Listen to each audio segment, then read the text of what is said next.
Lo que pasa en el mundo, en pocas palabras, con Omar García. Pensando en tu futuro. Segunda Feria Virtual, 22 de octubre 2021. UCN. Saludos, bienvenidos a En Pocas Palabras. Siempre gracias por acompañarnos, por estar con nosotros, por seguirnos en las redes sociales, por participar, por comentar también lo que hablamos a través de las redes sociales, de los canales de televisión en este espacio de marca registrada de noticias internacionales en pocas palabras. Seguimos hablando de la pandemia porque es un tema que seguramente nos va a ocupar por los próximos años. Hemos hablado año y medio, casi 2 años ya de pandemia. Ya tenemos vacunas, no las suficientes, pero el mundo se está vacunando. Los especialistas están comentando que no es necesaria una tercera dosis de vacuna.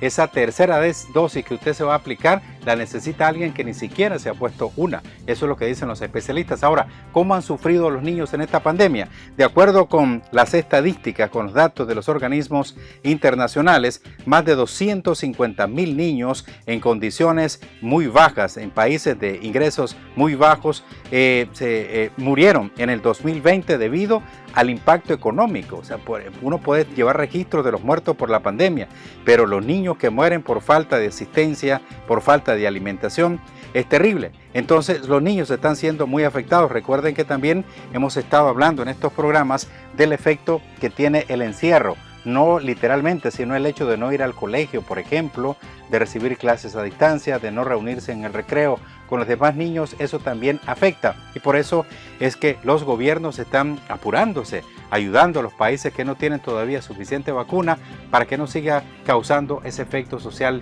tan terrible. Porque no crean, mucha gente se deprime, la salud mental está afectada, el nivel de suicidios también en Japón se comentó la semana pasada. Y como le decía, el efecto de un niño, por ejemplo, que no se le pone la vacuna habitual, porque los países están muy ocupados en la emergencia y no pueden destinar tantos recursos a todo. O sea, muchos niños se han quedado sin vacunar también de sus vacunas normales. Y todo ese efecto impacta en los niños de los países en vías de desarrollo o países pobres.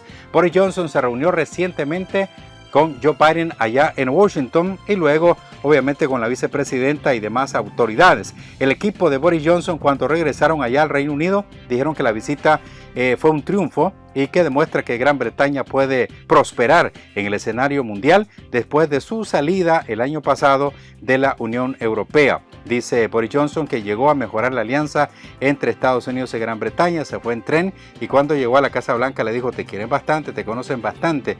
Lo que pasa es que el presidente Joe Biden estuvo utilizando por unos 30 años el servicio de tren y él ha dicho que va a mejorar incluso en algunos lugares donde no hay servicio de tren porque conoce muy bien ese transporte tan importante. Esa reunión, como les decía, tiene que ver con la recuperación económica, con los acuerdos bilaterales que están realizando los líderes mundiales. En este caso Boris Johnson lo tiene que hacer aparte porque ya no pertenece a la Unión Europea.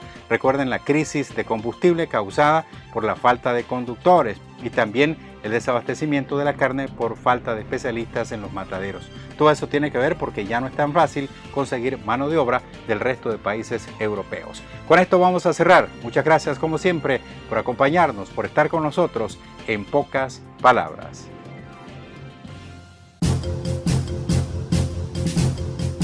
Lo que pasa en el mundo, en pocas palabras, con Omar García.